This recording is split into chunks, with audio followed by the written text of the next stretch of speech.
Well, hello everybody, and welcome to Guiding Star Astrology YouTube channel. I am completely humbled and honored today to have one of my teachers here in the Zoom with me, James Braha. It is so wonderful to have you on board. Thank you for joining me. My pleasure. I'm glad to be here. Thank you. And James has written six, isn't it, James? Amazing books on Vedic astrology. I've got a Yeah. few of them here. You can see some in the background of Some are Western. The How to Be a Great Astrologer, which is one of the blue book back there, is Western aspects. and this one. Then that's the original. That's Hindu astrology. Yeah. Yep, yep. But I love that book. Ancient Hindu astrology for the modern Western astrologer is fantastic for understanding the Vedic concepts. And if anybody wants to dip their toe, because most people who watch this are Western, but if anyone wants to dip their toe into understanding Vedic astrology, and I highly recommend that they do, that is the book to get. It's absolutely brilliant. And another, can I just say, while we're talking about your amazing books, James, then you've been practicing astrology for 45 years, so there's a wealth of experience in these books. This is an old book I found online, which I don't think you can get new anymore. No, but that book, so the story with that book, that's one of the Western books. Yeah. So that's called Transits of the West, Dashas of the East.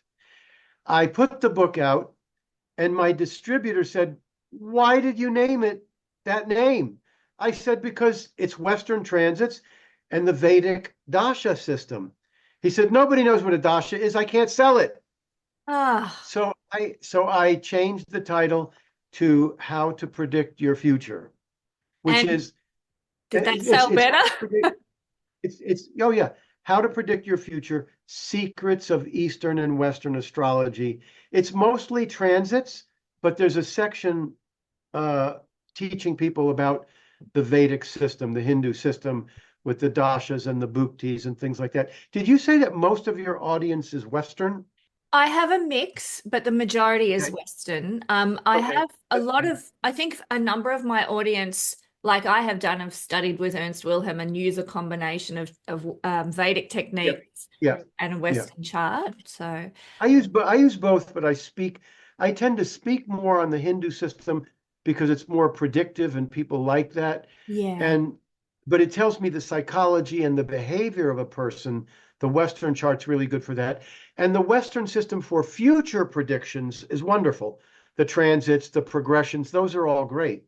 But for the natal astrology, I use more of the Hindu Vedic system because it'll tell me more clearly about a person's marriage, their money, their career, their Yeah. health. It's more accurate that way. Whereas the Western, for me, and I started with Western. I did Western for 5 years before the Hindu.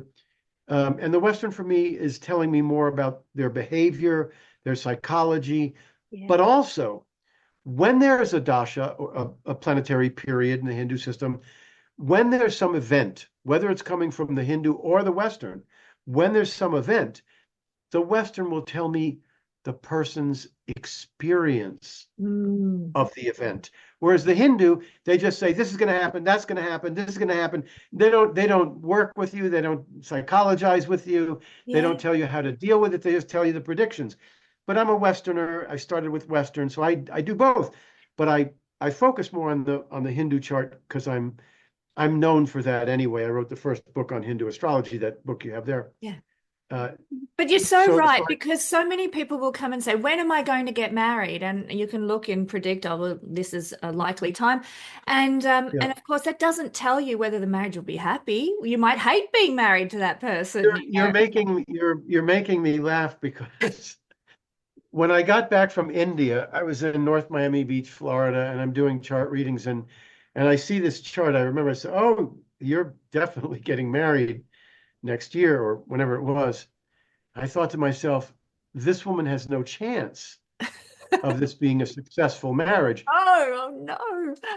You know, I Hmm. wasn't going to tell her that, but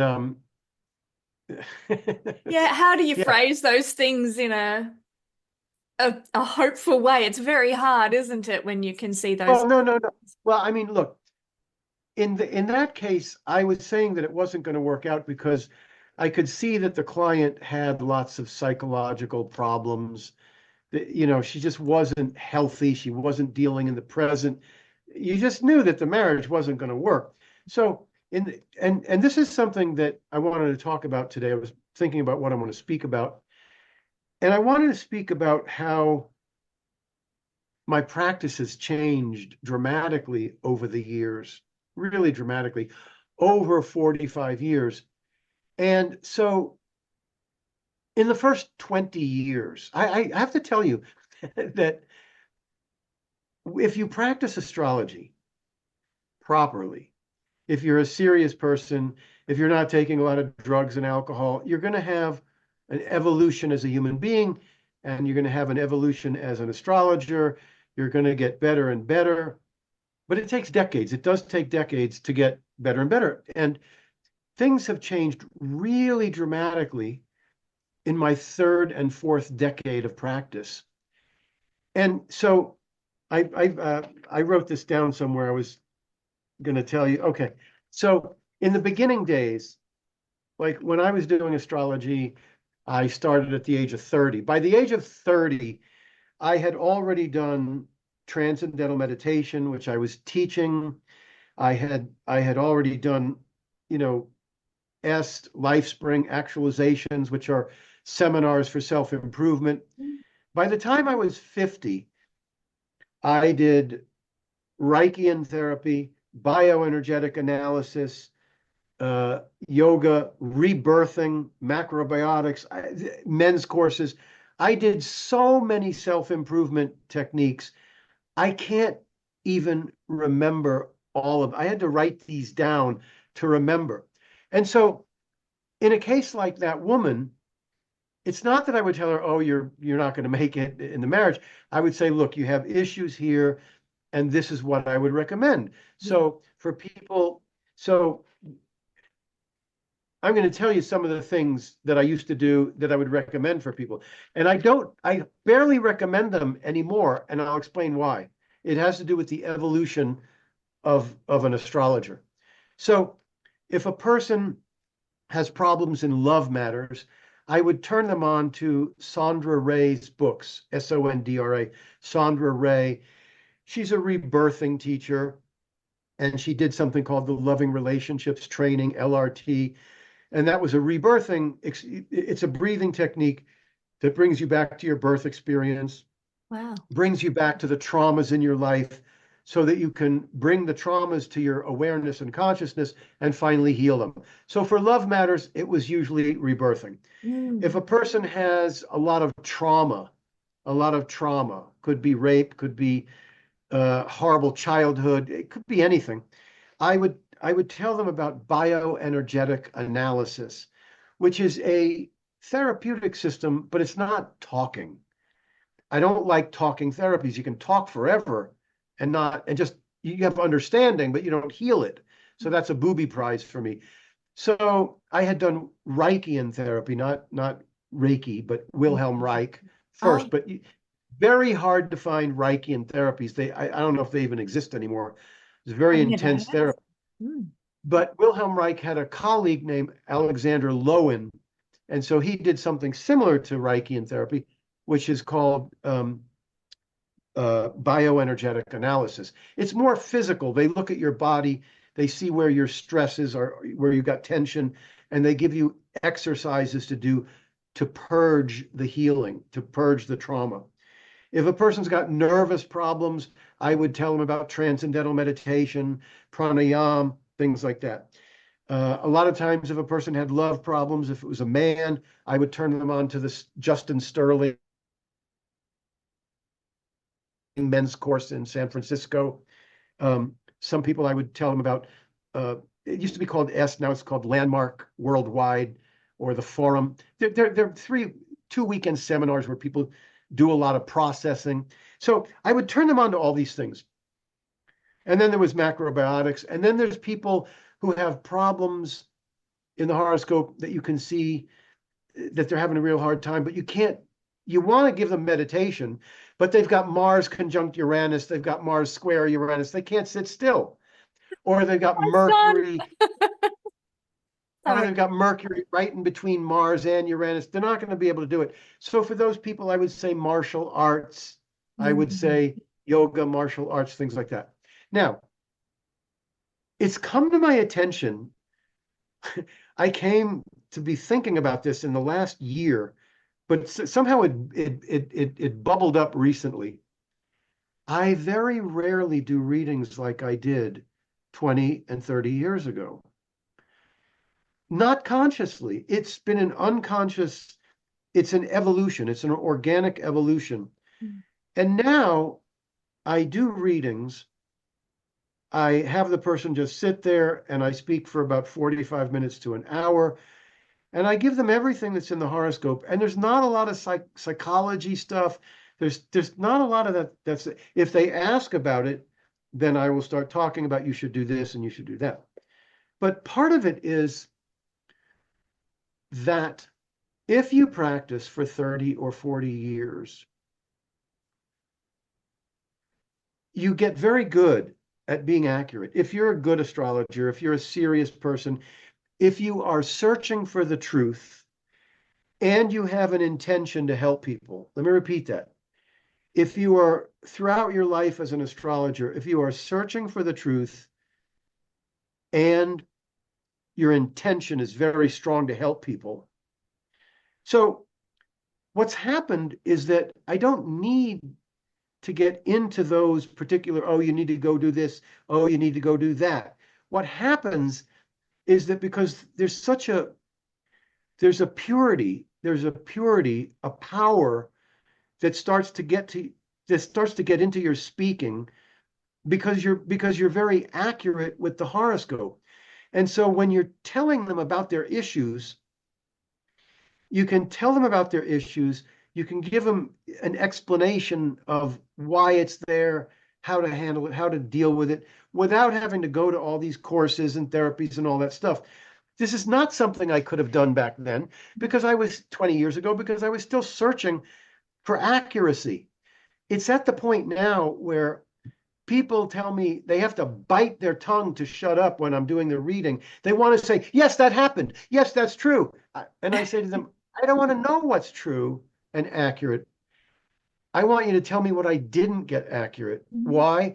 Because I don't open my mouth unless I'm 90% sure of what I'm saying. Yeah. If I don't know something, I just say I don't know. But in my readings, it's just that accurate that I don't need to hear them saying, yeah, that's accurate. But the point is that when you get to a certain level of accuracy and you're speaking the truth about the person's life and you're giving them an understanding of their life, there's a healing that takes place naturally. People tell me, James, just hearing your voice, just hearing you say that, it's changed my life. I'm not saying this to brag, and I don't need more clients calling me for readings. That's not it. I'm really seriously telling you what's going to happen if you practice astrology for 35, 40, 45 years. That's going to happen. Yeah. Now, interestingly, I always talk about Isabel Hickey, Oh, yeah. who wrote this book, Astrology, A Cosmic Science. Hold on, because it doesn't, I don't have the cover on it anymore. But this was the best Western astrology book that I ever found. And I actually studied with her for a little bit of time in Boston. When I started astrology, I started studying with Isabel Hickey, but very little. I didn't have much time with her because I Can I left ask Boston. And then, how you got into astrology in the first place? Is this my... yeah, but it's a half-hour conversation. Oh. I'll give you the short. I'll give you the Give me short the short version. because it involves Isabel Hickey. I will. This is her other book. Yeah. I will explain how I got into it. I got into it because I was married at the time. I was 27, 28. My wife came, she was an actress. I had been an actor, but I was now into spiritual stuff. She came back from a play and she said, there's a dancer in my play and she's an astrologer. She's a real astrologer, the real stuff. Now, I didn't know anything about astrology, but I had been a TM teacher. I'd been a transcendental meditation teacher. So I knew that astrology was the 8th chapter of the Vedas. I knew it was real, but I didn't know anything about it. I go to get a reading. She gives the reading. I'm just I'm blown away by it. I felt like I'd come home. It hit me very, very intensely. Yes. The stuff she said, I said, how does this woman know this about me? This was Western astrology. So in the reading, she said, in 2 or 3 months, there's going to be a retesting of your marriage. So that was Uranus hitting the seventh house cusp. Yeah. So she said, there's a retesting. Right around that time that it hit, I find out that my wife has fallen in love with her director in the play.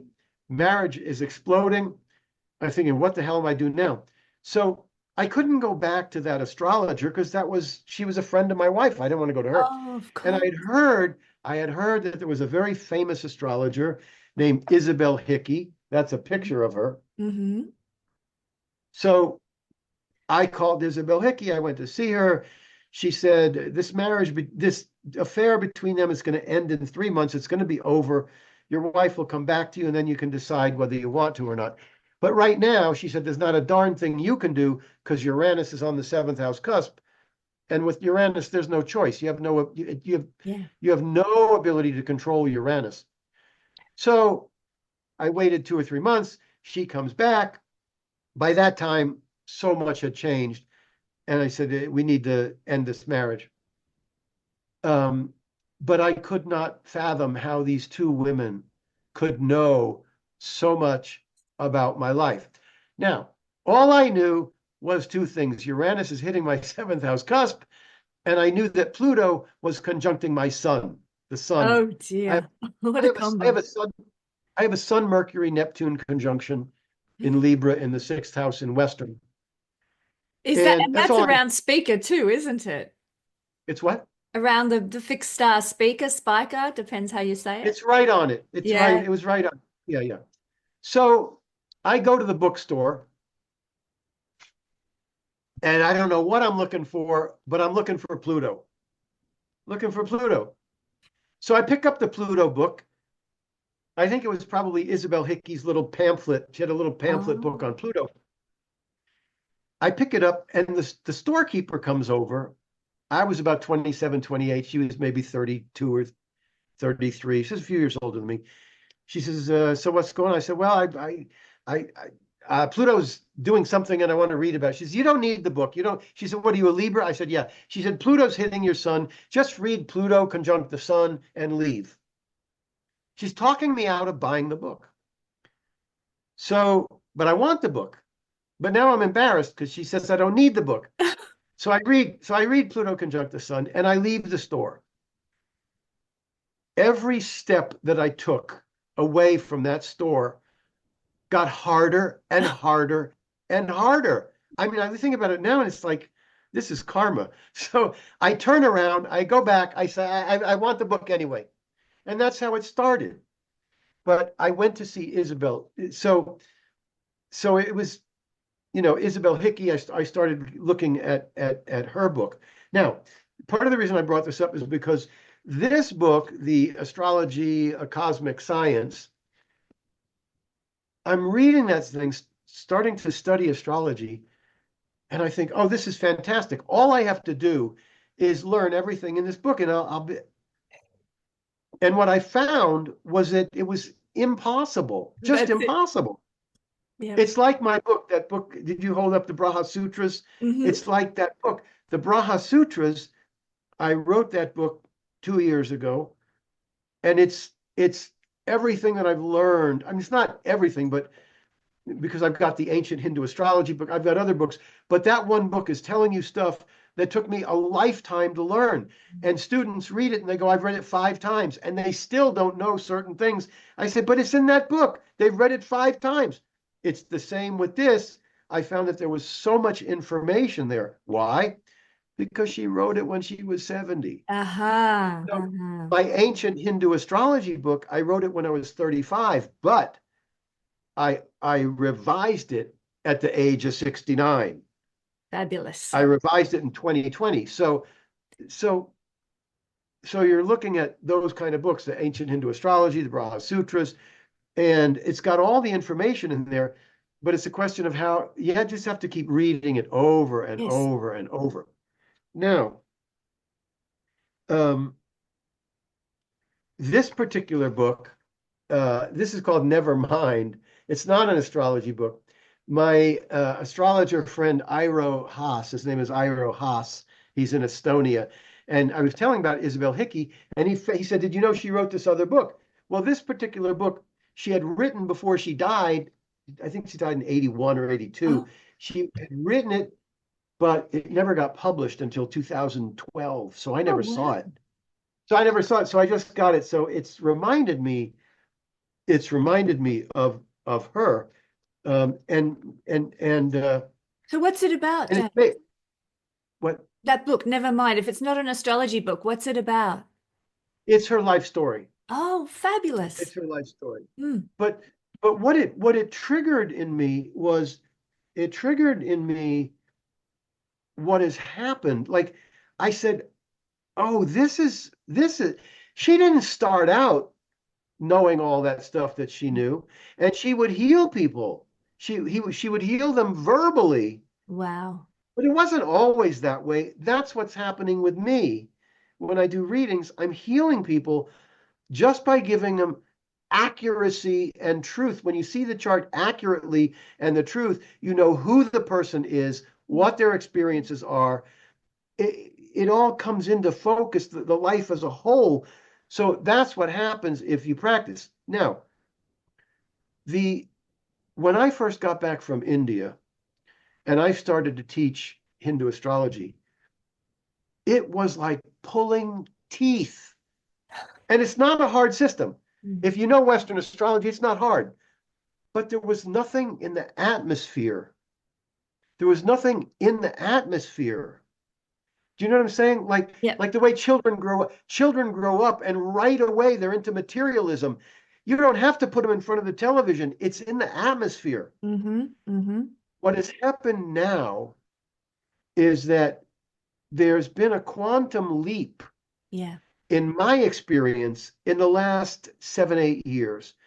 Those Every- went into those went into the classes that I'm teaching. I just this summer, last summer, it's New Year, 2025. Last summer, June, July, August, I took 12 weeks, and each week I put together a class on the first week was the first house, the next week was the second house, and I went through 12 classes. So the videos are an hour and 20 minutes each, approximately an Mhm. hour and 20 minutes. And I go over for the seventh house, I used Charlie Chaplin because he's got 4 marriages. Yes. For the 10th house, I used Donald Trump. For the 11th house, huge wealth, I used Elon Musk. But what I'm telling you is that I've been selling the classes. It's a 12-session class, 12 videos. You can buy half if you want, or you can buy the whole thing. It's on my website, jamesbraha.com. But what I'm telling you is that some of the people that have taken that class are students that I've had for years. They're not, I don't mean students like I'm teaching them. I mean students that I've known. They send me questions. I send them books. They ask me for years and years and years. They've taken the classes and suddenly they get it. It They gels. get it. They get it. One guy tells me I could never get astrology because, and this guy studied for 20 years. And this guy actually said to me, he said, James, he said, I'm watching these videos. He said, when you did my chart 20 years ago, it changed my life. It was brilliant. It's nothing like what you're doing now. Do you think that has correspondence to where the celestial generational planets currently are? Like Neptune in Pisces, and we've had Uranus in Pisces, and that's a very spiritual type of sign. No, I don't think it's that because it's the same sort of thing that would happen to anybody who's practicing for 35 or 40 Yeah, years, yeah, who is serious, looking for the truth. I'm not saying that stuff doesn't help. It does. But, but I mean, the quantum leap for me happened in my fourth decade, hmm happened around 35, 40 years. Stuff's got a lot better. What I'm telling you, though, is that even though I understood a lot better 7, 8, 10 years ago, people weren't grasping it. Now they take the classes and they're getting it. I can't believe the stuff that students that really knew very little, they would email me, they go, look at this chart, there's 4 planets aspecting the 5th house. People didn't talk like that before. Yeah. They just, they wouldn't see it. Yeah. You wouldn't put it together that, oh, look, there's 4, but that's so much of what I'm teaching in the class is like that. So I'm just saying it's a quantum leap. Right. Now, another interesting story. About 2 weeks ago, I get this email from this guy who is very frustrated because I guess he can't afford my classes. So he's very frustrated. And he says, this is all you're doing videos talking about your classes. You're selling your classes. You're being greedy. This is not right. Right? It's his frustration. But I'm thinking, oh my God, he's right. I'm doing videos to tell people about the classes. So is it my greed? Yes, I want to make money. There's no question I want to make You've got money, to but that's live. not. But there's, like you said, that having that heart's desire to help people It's understand got is where nothing. It's got nothing to do with the money. If I wanted to make money, I would have stayed in business. yeah. And on top of that, I've put the classes out. People know about them. It's a very small portion that are serious enough to actually say I'm going to do this and take the 12 classes. But the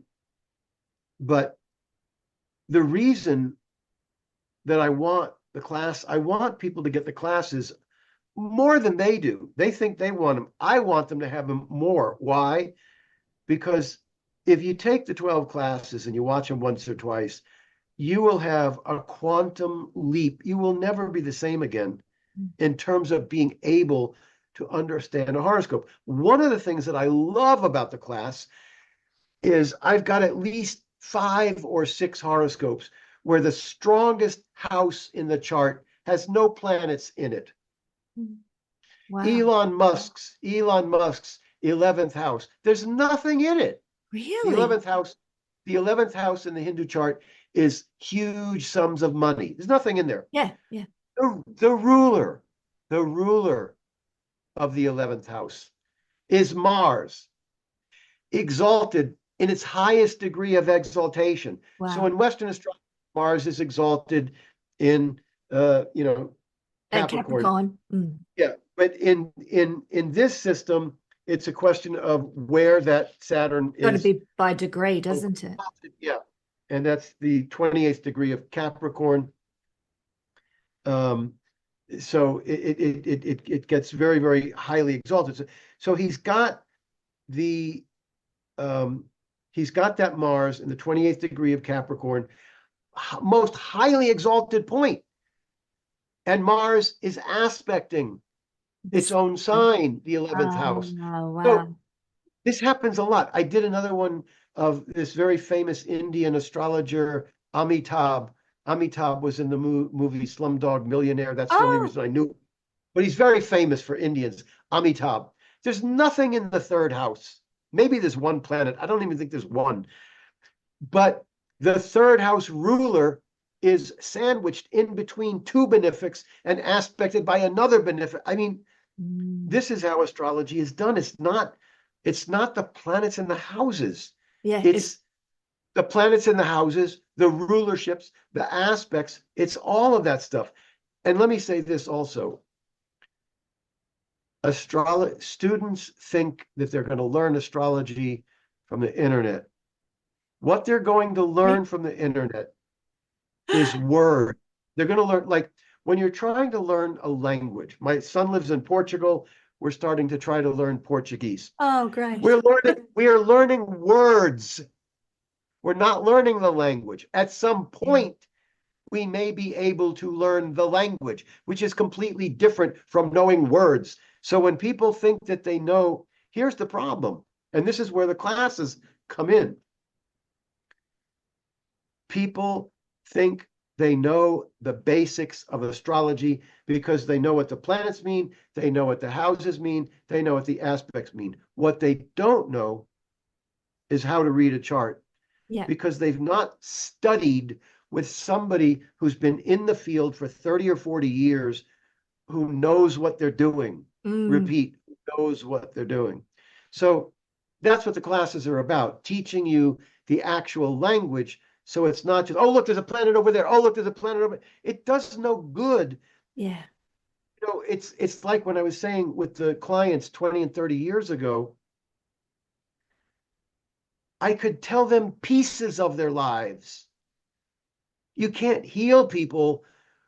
I mean, you can do a certain amount, but you can't really do the job that's meant to be done with pieces. Yeah. You have to see the whole, and you have to have a context.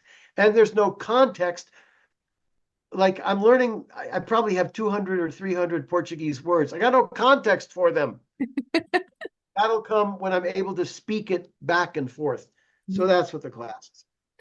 Now, Fabulous. I'll put a link to the classes in the description for the video if anybody would like to join yeah, up. and if they go to jamesbraha.com on the home page, they can see 12 little snippets of the classes. There's 12 little snippets. But like I was doing for the 12th house, I was doing an hour and 20 minutes for each house. So for the 12th house in Vedic astrology is moksha, enlightenment, higher consciousness.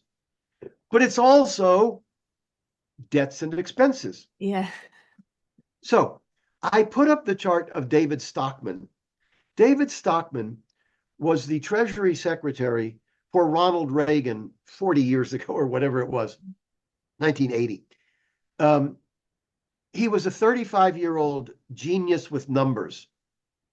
Now, you look at the horoscope of David Stockman, the Hindu. Now, the Hindu charts, the house systems are different. So he may not have that many planets, but he's got 5 planets in the Hindu in the 12th house aspected by another planet. So it's a really intense 12th house. But if you don't really know the language fully, you'd think it's a spiritual horoscope. Oh, this guy's going to be into enlightenment. But all the aspects are completely materialistic and worldly. Wow. So the 12th house for him is not about enlightenment. It's about numbers, debts, and expenses. So he goes into the government. I remember this. Ronald Reagan got enlightened. Ronald Reagan got elected. Ronald Reagan got elected president by saying America had these huge debts because of the Vietnam War. And Jimmy Carter couldn't fix it. So Ronald Reagan said, we're going to fix these debts. And he said, if not now, when? And this guy Stockman had 5 planets in the 12th house, which is debts and expenses. And he said, we're going to do this. And he said, if we don't fix this now, in the future, you're going to have debts beyond what the eye can see, which we have. We owe $30 trillion, something like that. It's ridiculous. But of course, he couldn't do it because when he got into office, every department that he wanted to slash said, no, slash someone else. Oh, yeah, we need to reduce the debt, but not this department. It never got done. But the point is, until you really know, you're not just looking at this house or that house, or you're looking at everything. And it takes a computer mind in the sense that, and I'm terrible with computers, but after you look at these things year after year, and you've done 10, 12, 15,000 horoscopes, eventually your brain just starts to see stuff right away. Yeah. You just see stuff right away. You see the whole chart. So that's what the classes are about, and so that you see the whole chart, you see everything like that. Yeah. Another chart that I use the chart. Here's a good example. One of the students said, I've been studying for 20 years. I could never do it because I never realized it's complicated. Like he's thinking marriage has to be good or bad. Money has to be good or bad. It's not like that at all. Yeah. The horoscope is really great for money over here and terrible for money over here. That's how you have to figure it out. So the great example for this is the chart of Charlie Chaplin.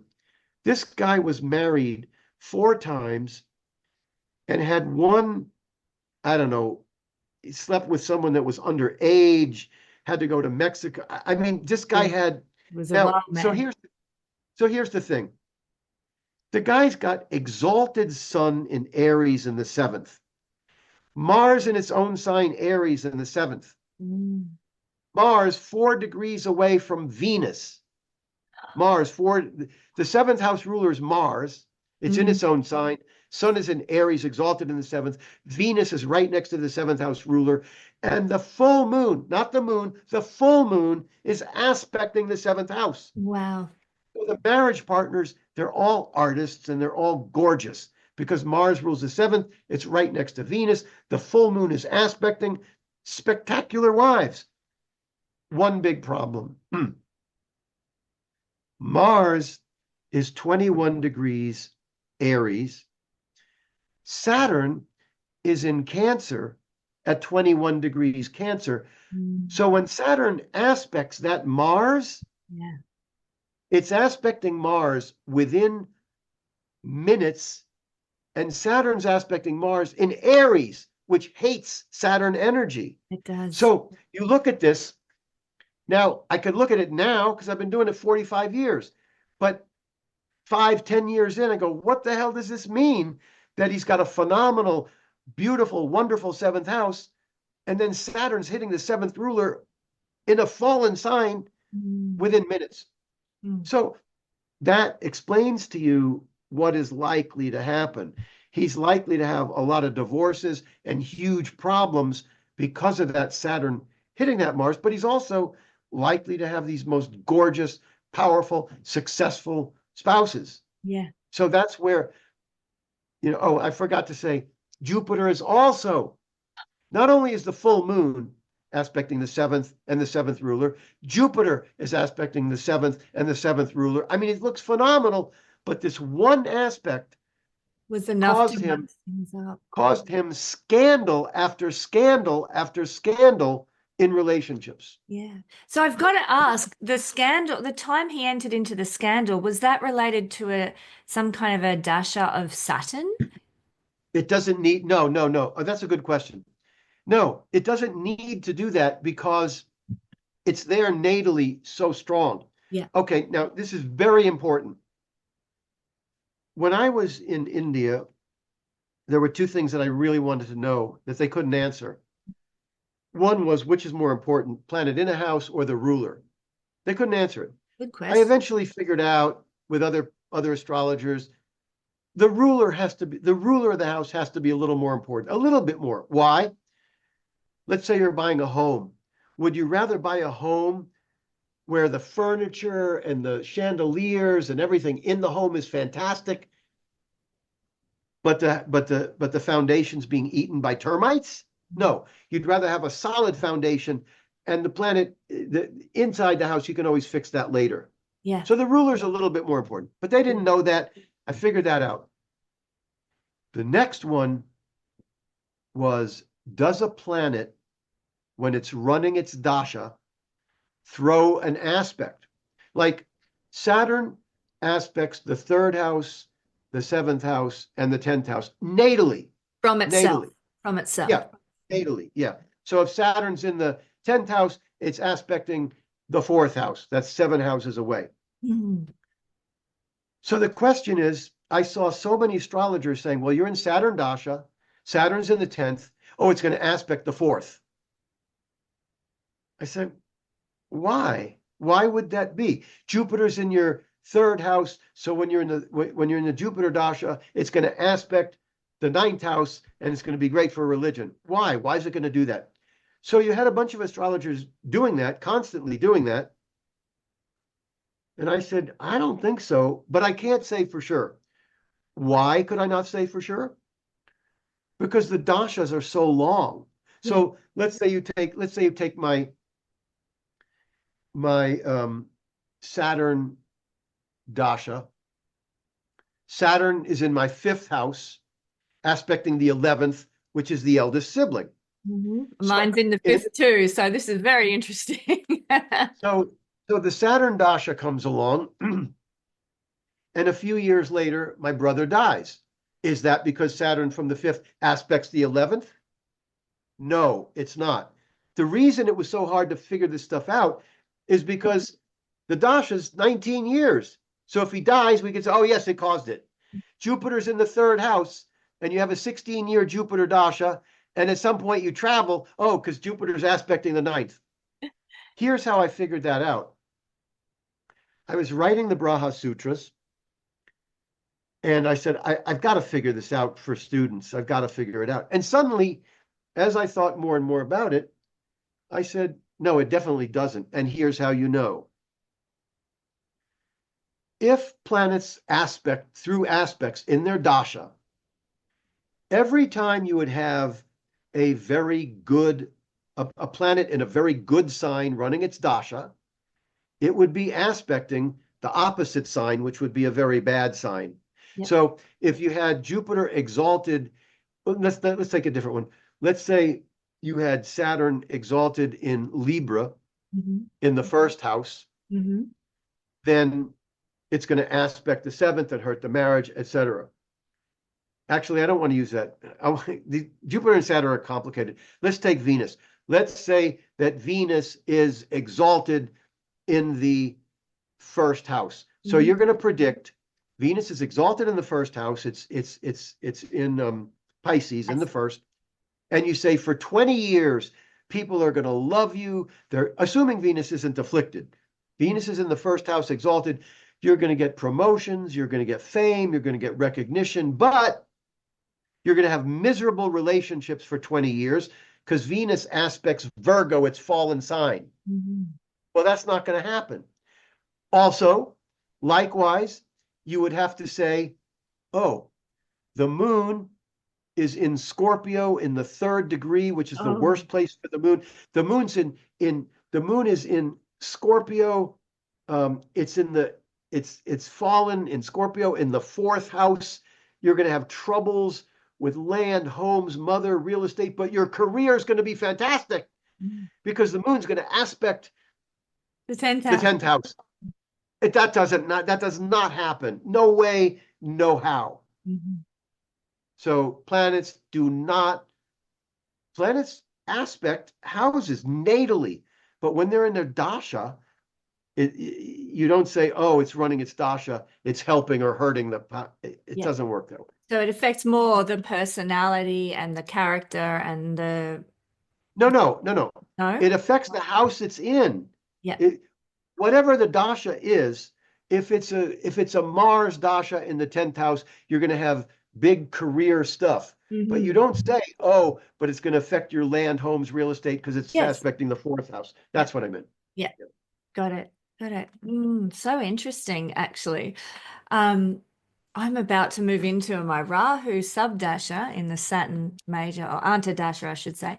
And I understand, and this is something I didn't realize until I read the Braha Sutras, that the nodes have aspects. Very important. Let me explain this because one of my friends, Andrew, was told Rahu and Ketu cannot throw aspects because they're shadows. They're just shadows. But it's in the scriptures that they do. They aspect the 5th and the 9th. Now, my first teacher was a scholar. His name was R. Santanam. Rangachari Santanam, R. Santanam. He translated 6 or 7 classic Vedic texts. He was brilliant as a scholar. He said, well, it's in the scriptures, but nobody uses them. I come back to America. I use Vedic astrology for a year and a half. I go back in 1984 to my second teacher, Padya. He also, that's in the books, but nobody uses them. Okay, they don't use them. I'm not going to use them. However, this is what I'm talking about, that if you practice for decade after decade, searching for the truth, not just doing it to make money or to sound good, but searching. If you're doing that, you're going to experience certain things, okay? So I started to notice after 5 or 6 years that if a planet was aspected by Saturn or Mars, that would be bad for that planet. But I started to notice that if a planet was aspected by Saturn or Mars and Rahu or Ketu, it was worse. Wow. If I saw a house that was aspected by a malefic, it was bad. But if I saw it aspected by a malefic and Ketu or and Rahu, it was worse. That's when I knew. That's when I started to look and see Jupiter's aspecting this house and Rahu. And that's actually going to be good because Rahu's a malefic, but if a house or planet is very strong and Rahu joins in, it'll help it. It'll make it strong. Is the same true Uh, for the South Node for Cato? yeah. No. Ketu is much worse than Rahu. Yeah. If a planet gets near Ketu, it's going to be swallowed up into a black hole. A planet gets near Rahu, it's not the same at all. Yeah. If Rahu aspects something, it can give worldly power. It represents cravings and desires for power. If Ketu aspects it, the only thing positive would be spiritual metaphysical, but Yeah. mostly it's otherworldly, weird, and strange. Doesn't the Vedic or the Hindu teaching system see Rahu as more beneficial? Sorry, Cato as more beneficial. Western astrology, Western sees it as beneficial, not Vedic. Western sees Rahu as beneficial.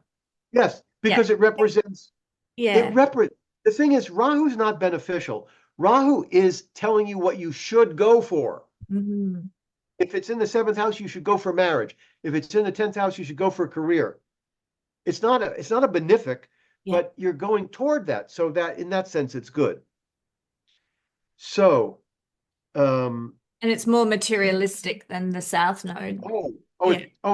they're the exact opposite. One is worldly power and material benefit. The other is psychic, metaphysical, otherworldly. Mm. Now, something very, very important.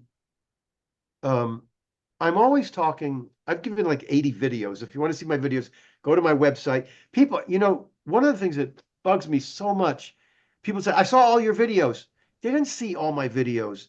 They see whatever YouTube puts up. Mm. Mm. If you go to the website and you go to my videos, you'll see 85 of them. There's a It's actually, wonderful list there. It's fabulous.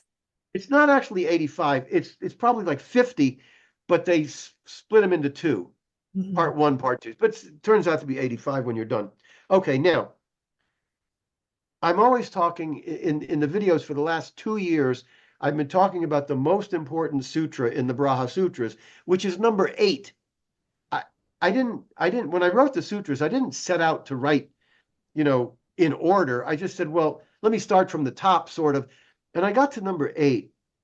Actually, number 1 was if a technique doesn't work 7 out of 10 times, stop using it. Mhm. Just stop using it. You don't need it because you're going to be wrong too many Yeah. times.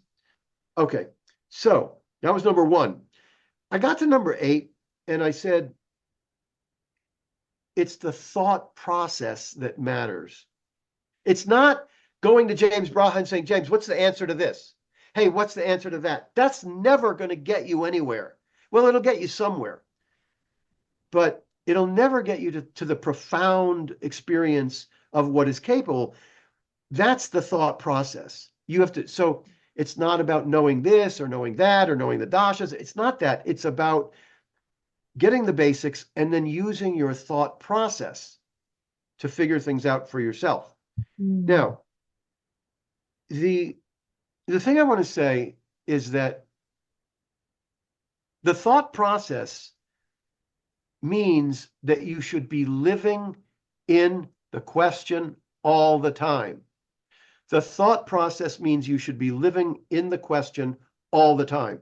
So there's a great movie and a great play, Glenn Ross, and it's Oh. about these salesmen. And the salesman comes in and the guy is teaching. He goes, A, B, C, always be closing, closing the sale, Mm. always be closing, A, B, C.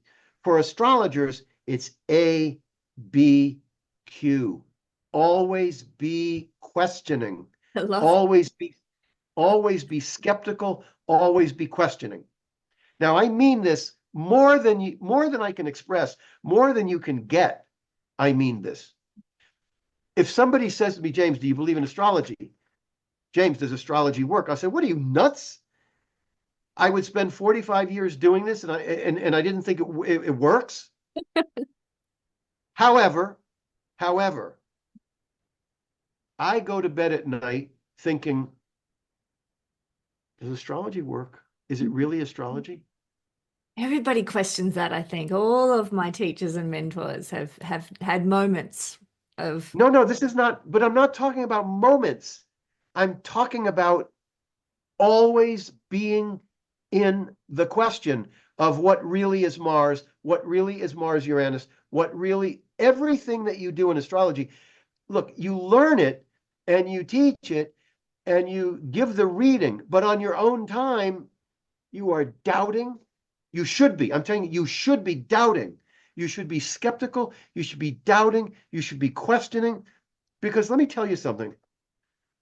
The only thing that human beings can actually know is that consciousness exists. That's all you can really know.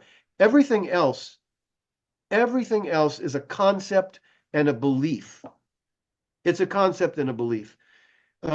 Yes, this is pink, but is it really pink? I mean, it is, obviously, right? If I'm going to teach kids, this is pink. But here's the problem. That's our experience. And our experience is not, the world is a dream world. It's Maya. So if you send somebody up into outer space at the speed of light for 100 years, why do they come home 3 days later? 100 years has passed on the Earth. They're 3 days older. So what I'm telling you is that there's only one knowable fact, and that is we exist. I exist. Not James, but as consciousness. Consciousness is here. It was always here. It never dies. It would never started. Never. The world comes and goes. It gets destroyed, comes back. But the awareness of the consciousness was never born. It never leaves. That's the only thing we can really know. So even though I know astrology works, I have to question it. yeah, Is it possible? Because look, I've seen charts that don't work. I've seen charts that don't work well, and I think that they do have the right birth time. Is it possible? I'm just saying to stay in the question. I'm not saying this is true. I'm saying I stay in the question.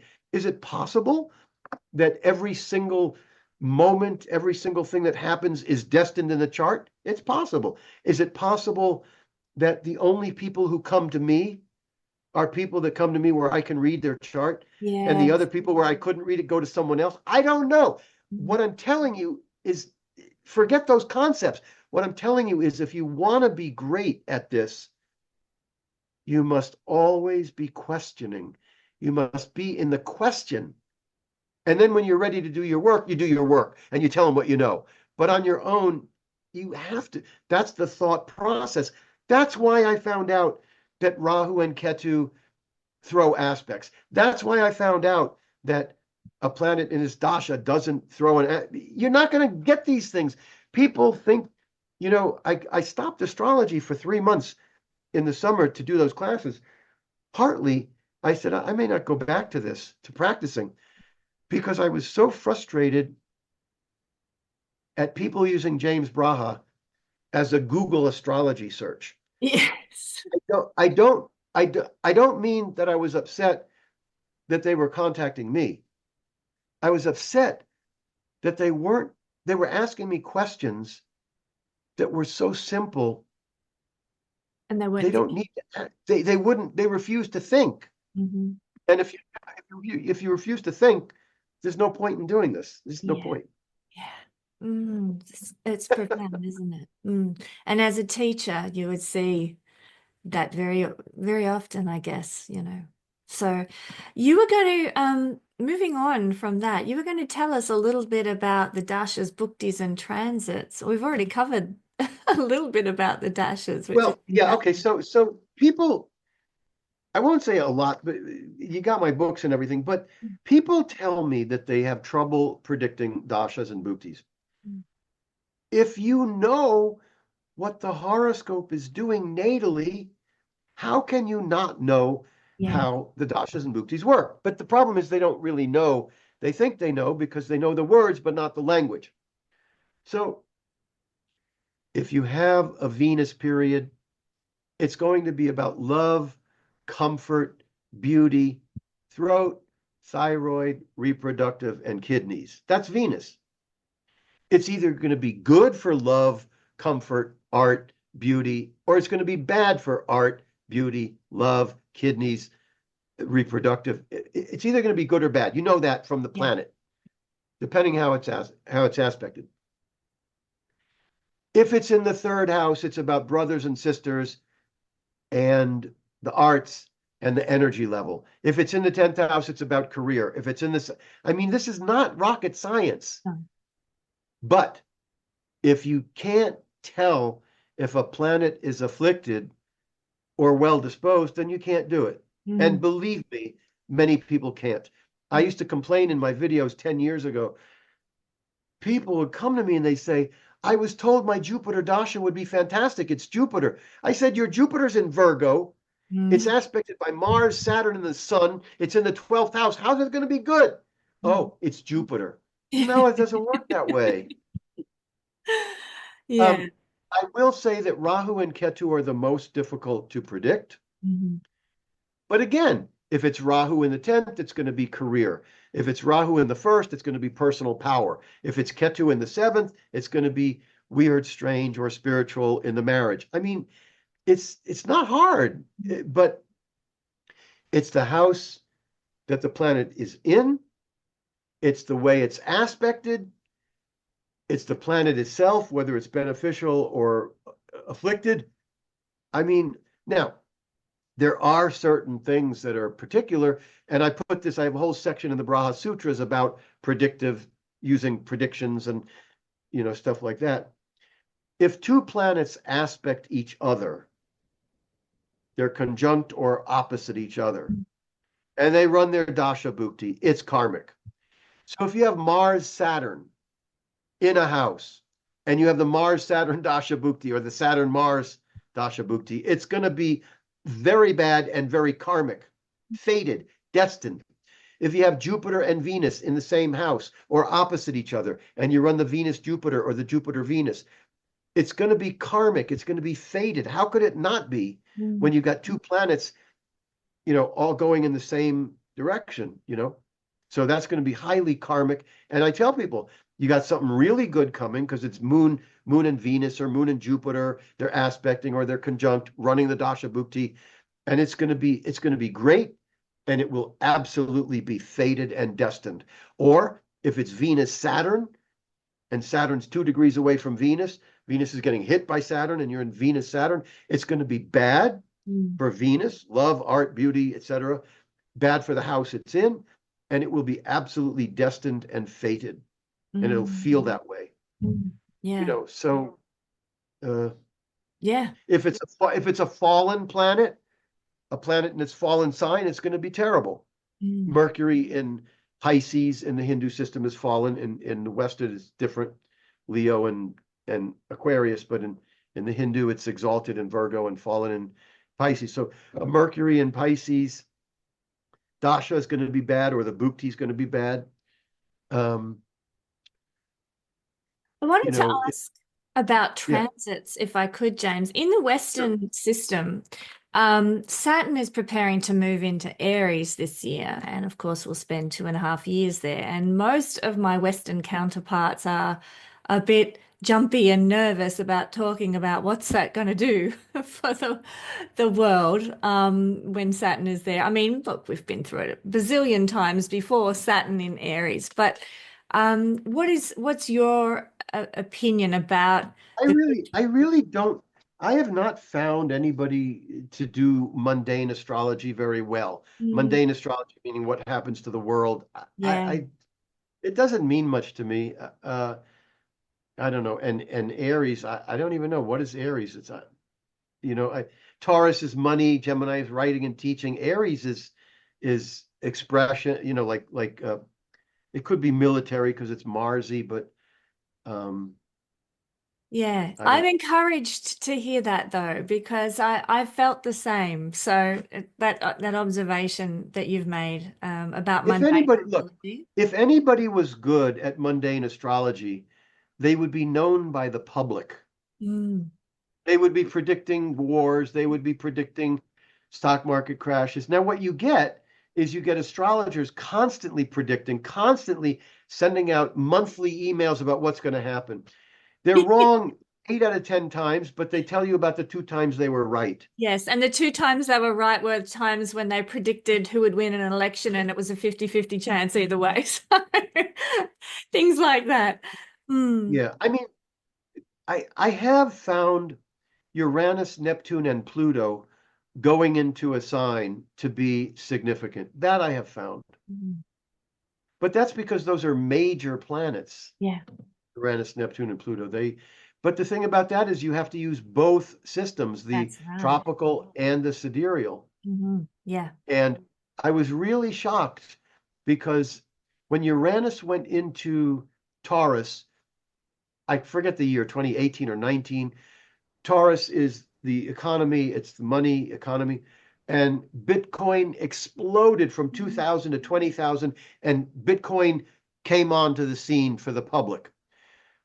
In April of last year, 2023, Uranus went into sidereal Taurus, and I predicted we're going to see gold or silver or some kind of central bank digital currency. It did not happen. Now, and that shocked me.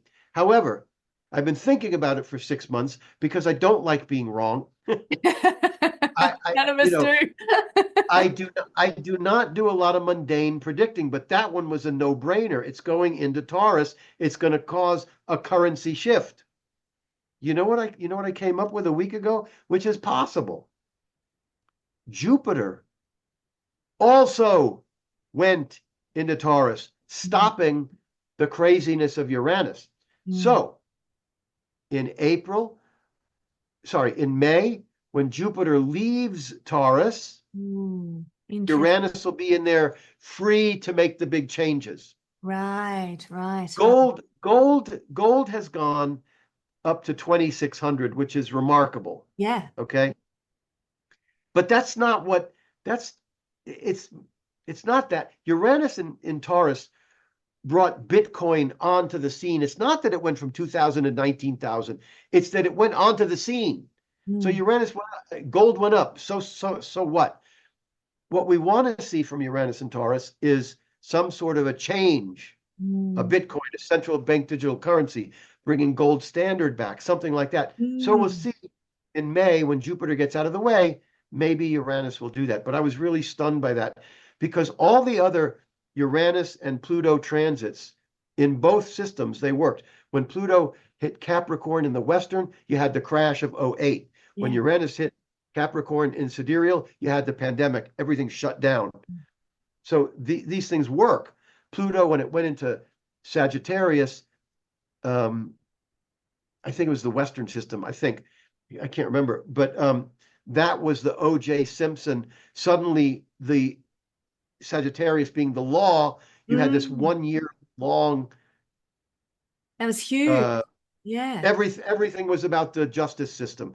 Yeah. That was Pluto in Sagittarius. I can't remember the We system. had a lot of the exposure of the Catholic pedophile priests during Pluto in Sagittarius as well. That was quite But this was right on the button. As soon as it mm. got, boom, you Yeah, know. fascinating, fascinating. With Well, transits, with transits, the main thing that you have to know is that you have 4 possible good things and 4 possible bad things. So Jupiter could be in transiting the 4th house. That's good for land. mhm. It could aspect the ruler of the 4th house. That's another one good for land and mother. It could aspect the 4th house from the moon or be in the 4th house from the moon as well. That's 3. It could aspect the ruler of the 4th house from the moon. That's 4. That's 4 positives. Now you have to look at Saturn. Does Saturn aspect the 4th house, the ruler of the 4th house, the 4th house from the moon, the ruler of the 4th house from the moon? I remember the most famous one for me is I told this lady, you're going to get a house. She had 4 good, all those things for the 4th house, and Saturn wasn't in the way at all. She said, there's no way I'm going to get a house. Some aunt died and left her her house. Fabulous. Wow. But now it could also be Saturn aspecting the 3rd house. Saturn aspecting the ruler of the third house, Saturn aspecting the third house from the moon, Saturn aspecting the ruler of the third house from the moon, and your brother dies. Mm. Or, something with brothers and sisters. Yep. That would be assuming Jupiter is not helping Aspect. out. Yeah. So it's really a rule of three, isn't would you say that No, because you could have three good or three bad, yeah.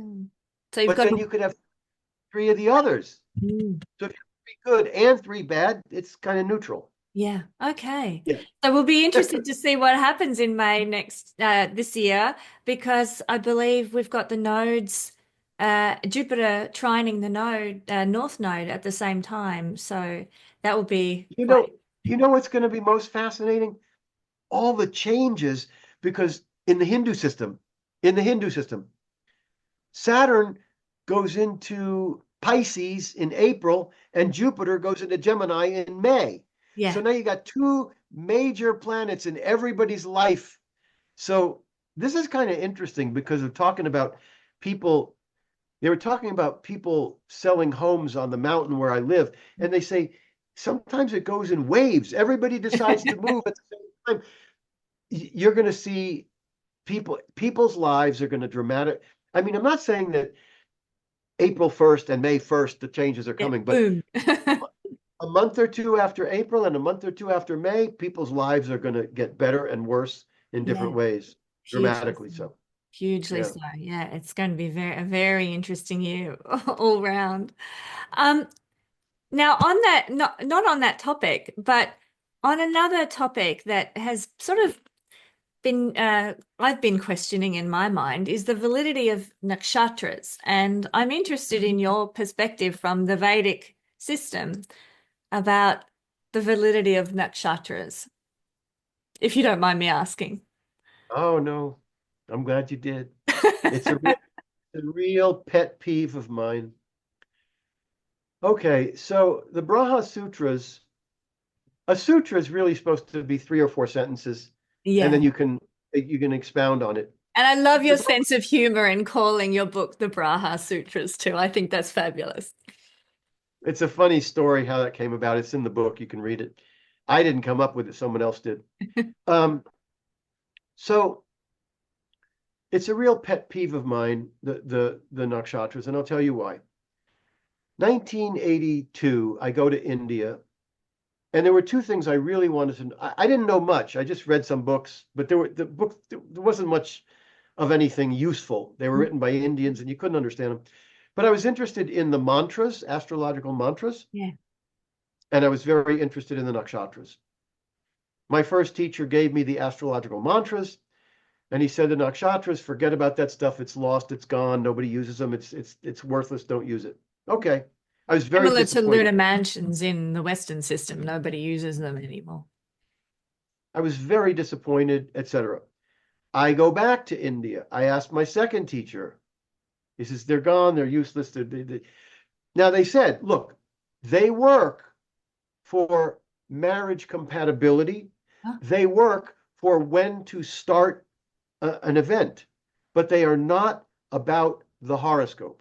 That's what I was told. Okay. 10, 20 years later, Westerners start writing books on the nakshatras. People would start, so I would read them and I would find them useless. And I would take one nakshatra and I would read it to a person. I'd read it to five people. They'd say, yes, that sounds like me. Yes, that sounds like me. Because the nakshatras do not tell you how many kids you're going to have, what your marriage is going to be, what your career is going to be. They do not tell you that. They are not about people. Okay? So, oh, James, this is so much like you. I say, yeah, read me another one. It's also like me.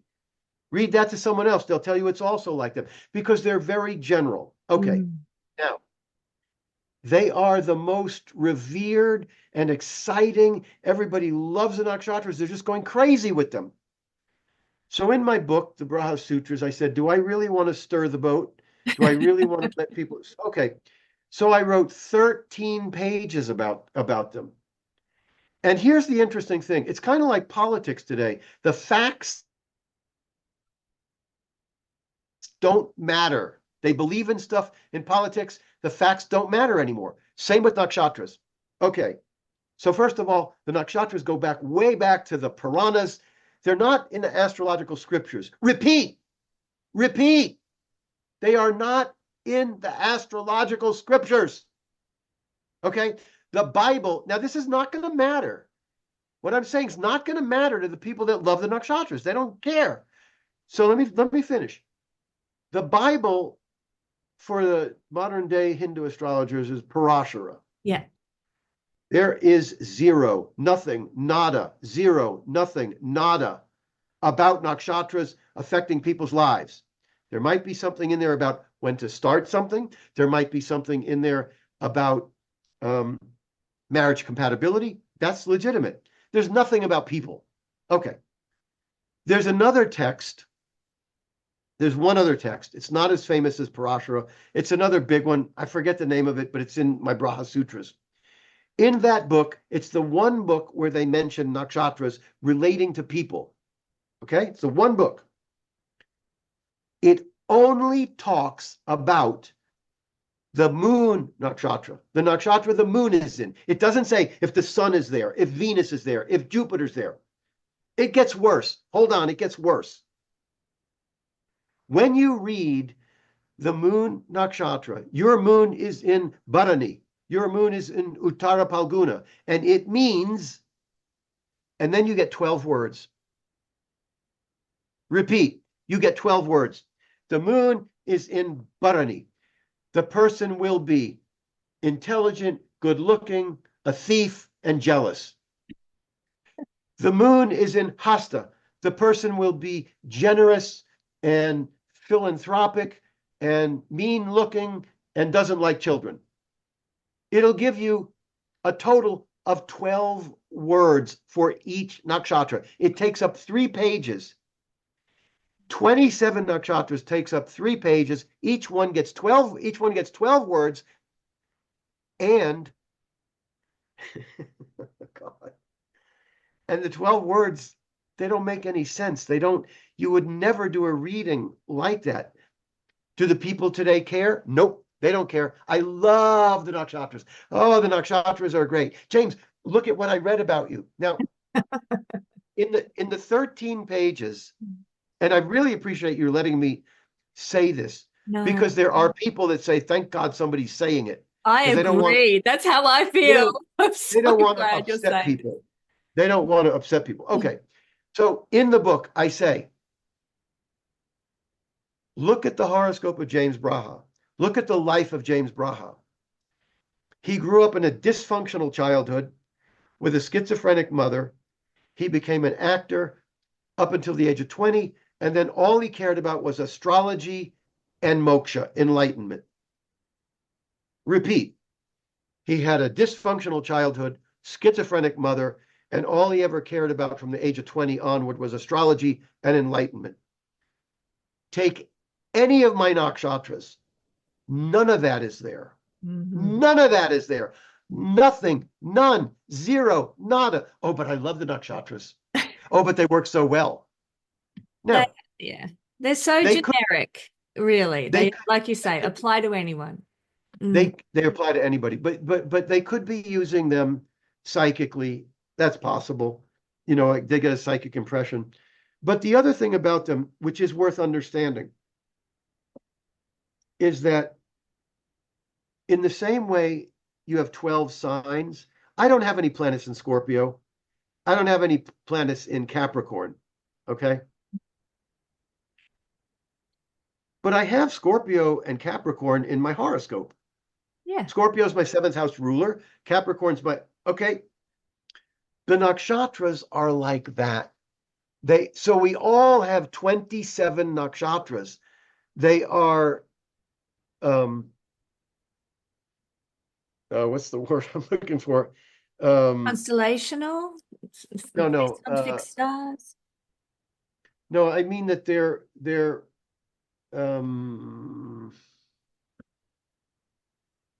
I can't remember the word, but they're themes. They're like themes, and everybody has those particular themes Things in the in makeup. their life. Yeah. For Uh, sure. Like the signs have certain themes that they give to each house in whole sign astrology. Yeah.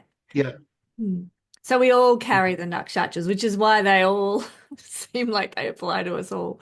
Yeah. No, I am so encouraged to hear you say that and explain that from Yeah. your perspective, because I felt the same way. And I hear everybody Archetypes, getting, archetypes. Sorry, they're oh, okay. they're archetypes, and we have all 27 archetypes in there. It's partly why you could read any nakshatra to anybody because we have them. Yeah, for sure. For Took sure. me a while, but Yeah. you know. No, I've been wondering why everybody is jumping up and down so excited about nakshatras because I haven't found them to be useful myself. So thank you for Take take any nakshatra, read it to 10 people, 7 are going to say it's them. Mhm. Look at Parashara. There's nothing in there. Was Parashara homesick the day he was supposed to write about them? There's one book and you get 12 words and it's only for the moon, but they just go into town. Mhm. That's the internet. The Mm. internet allows people to do But that. this is a really good point, and we perhaps will circle back to where we started with this. But the basing all your knowledge on internet astrology is very, I find, dangerous. Some of the things I see put out there, are wrong. Just basing your knowledge on memes, for example. I've learned all my astrology from watching it, Instagram. Like there's such an ancient science that was practiced by very high level, well-researched scholars. How can we think that meme astrology is going to suffice today? We really, and so I encourage everybody do There is James there courses. there there is there should have been a sutra in my book. I didn't write it. I was thinking about it, but I was thinking about it in a way that I couldn't write it. What I was thinking is because the Braha Sutras is 95% astrology, but it's 5% things that I've learned in my life. Mhm. Okay. And one of the things that I've learned in my life is that people are full of crap. Now, so I couldn't write that. But in retrospect, I could have had a sutra that said most people are not serious. Most people are not serious. They say they are, but they're not. And this is when I'm telling you that if you practice the way Isabel Hickey practiced, if you practice the way I practice, where you're serious, you're obsessed with the truth, you have good intentions, you will get to the point where you're healing people just by reading the chart. But you have to be serious. Yeah. The people that are using nakshatras, you give them the facts and they don't care. Well, yes, but it works. Yes, but it works. Okay. Do you think there's anything astrological that corresponds to the fact that most people aren't serious? Could it be that Mercury is always, majority of the time, combust with the sun and very rarely out of the sun's No, rays or something like you that? have to. I think you have to be careful with astrology. You can use it for you can't use it for everything. I mean, there is the fact that there's a human race. There's the fact that there's human evolution. People may be lowly evolved, they may be highly evolved. I don't think certain things I just don't think. Now, people will disagree with me. I don't think everything can be seen in the horoscope. Some people think it can. Um, I don't think that there's something in the horoscope. Well, I look, there are people where you're doing a horoscope and you go, this is a serious person. Mm. They've got a real strong Pluto and a real strong Saturn. They're serious. Maybe other people don't have that, but my guess is that it's just simply the human race. It's human nature. I'll give you another good one. There's people now talking about a new age coming about. Well, I was 50 years ago, I was a TM teacher. We were going to save the world, and the world was coming to a new age. It Mhm. got worse and worse and worse. And people are still saying, oh, now the United States is crumbling. The parties hate each other. It's crumbling and it's going to have an explosion. And then a new age is coming about. Well, let me tell you what, this is human nature to think that a new age is coming. There was a lecture that was given by Lee Lehman. She's a horary astrologer. And she gave a lecture. I never forgot it. She listed 10 different new ages that were coming about in the last 500 years. Here's a better one for you. Christians and Jews are now waiting for the Messiah for 2,000 years. So this means that the people that are telling you that a new age is coming about any day now, yes, James, it's been 50 years. You heard it from the TM movement 50 years ago, but it's coming. 50 years is just a blip in the span of time. Well, they've been waiting for 2000 and they refuse to give it up. I'm not talking about religion. I'm not disparaging Jews or Christians. I'm telling you that human nature, once you get it in your mind that a new age is coming, you're not going to get out of it It's a, unless it's like the unless carrot. unless you're willing to sit in the question all the time. Because if you sit in the question all the time, eventually you say, whoa, something's wrong here with this. But you got to be sitting in the question. And people don't like sitting in the question. They want answers and they want solid and answers. You ask a person a question about stuff and they give you a routine rote answer that somebody taught them. It's no good. Human beings are like the donkey with the carrot in front of them all the time, I think, always, going, oh, there's more, there's hope, there's hope. And these new ages kind of fill that void of, or provide the carrot, so to speak. But it was so interesting, James. This morning I was busy preparing one of my courses in eclipses and the Saros cycles of eclipses, which last for roughly 1400 years. And then they end. And we're always in a process of these eclipse cycle, if you want to call them ages, starting and ending, starting and ending. All the time, we've got there's 42 Saros cycles active at any given time. And so, when they come to an end, I think there was one that ended in sort of 2020. Unsurprisingly, with all the events that happened then, it was kind of the end of a minor age, but it's something that is going on all the time astrologically when you look at it through that lens of the eclipses. But it's never like like you're saying, the Messiah coming, or where everything's going to be all different from now on because finally Jesus has returned and put things back to rights. It's a constant. Life is cyclical. There are endings and beginnings all the time. I actually don't use eclipses because they hit me all the time, and I get an effect. One out of every 5 or 6 or 10 eclipses has an effect. And this is my wife, my son. Sometimes they have an effect and I feel them. Most of the times I get hit with them and they do nothing. Now, I know that there's astrologers that use eclipses and they get their best predictions from them. And I'm not doubting that. It's one of the reasons I can stay in the question. You know, uh, maybe they work, but they don't work for me, you know. So Maybe there's something in the Saros cycle system that explains that explains maybe. that.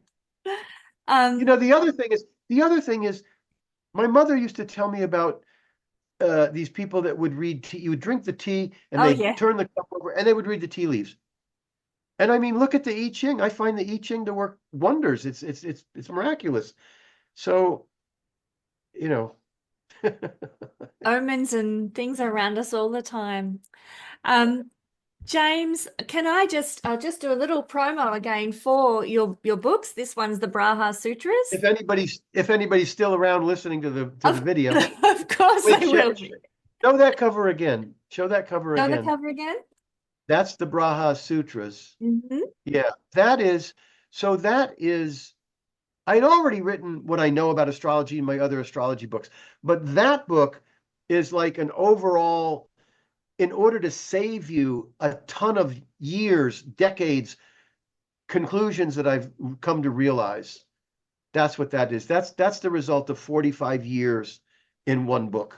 It's very, very good. I'm actually like this is my bookmark. I'm only about halfway through, but loving it, loving it.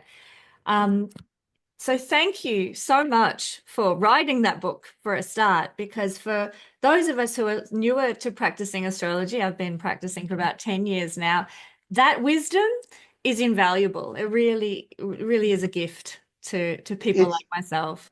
when somebody's gone through, I was thinking about this, like why my astrology is so different now than it was then, 20 years ago. And it's very much like Carl Jung, I think it was Carl Jung said, most people do not heal their complexes.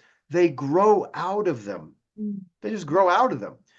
And in the same way, when you're a teenager, you can't figure out what's with these parents. They don't want you to do this and they don't want you to do that because they've been through it. They've had the experience. That's why I say, if you're serious and if you are obsessed with the truth and you don't do a lot of drugs and alcohol, you will, you do this for 30 or 40 years, you're going to wind up being amazed Yeah. at the responses that people give you after your readings. I'm looking forward to that. I think that'll be wonderful. James, it You'll, is, de- yeah, we'll get there. I know you, so you'll definitely have that. I know your chart, so I know you will get that. Thank you. Yeah, That now I feel really good. You made my day. yeah. Well, Well, thank you. and thank you for asking the question about nakshatras, and I'll tell you why. When I came out with the book, I spoke about nakshatras a little bit, but I mean it was hard to do because I know that there's a whole big, oh, we've uncovered a whole ancient body of knowledge, Mm, and somebody's got to say it. mm, Somebody's got to say it doesn't exist in the astrological scriptures as an explanation of your life. It does not exist. mm. They're making it up. Very important. I'm glad we covered that.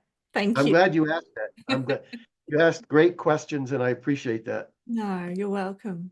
It has been a Yeah. joy and a delight, and thank you so much for giving me your precious time, all snowed My in there pleasure. on the mountain that you are. It's been an Yeah, honor. So yeah, everybody head over to now it's jamesbraha.com. No? that's it. Yep. Yeah. If you would like to order courses and books are available there too, or Well, on they'll see Amazon. the books and they'll see the books and then they can go to Amazon and get them or wherever they get them. Yeah. Perfect, perfect. But they should really, the people that are serious and actually want to practice, they should go to the homepage and click on the snippets. There's like a 2-minute snippet of each class. You'll see what Perfect, it's like. And they're a perfect. lot of fun, by the way. They're easy to follow and they're fun. Yeah. And you'll have a quantum leap, which I Yes. think is taking place because Vedic astrology has now been, it's not Western. Western has been around, done well for a long time. But in the Vedic, there's a quantum leap going on right now. I can feel it from those Wonderful. classes. Yeah. Wonderful. That's exciting. Well, Okay. thank you everybody for joining us. And thank you, James. Until next Thank you. time when we have you back again, be Yeah. blessed. Let's do it. Let's do Yeah, it. let's do it. Thank you so much.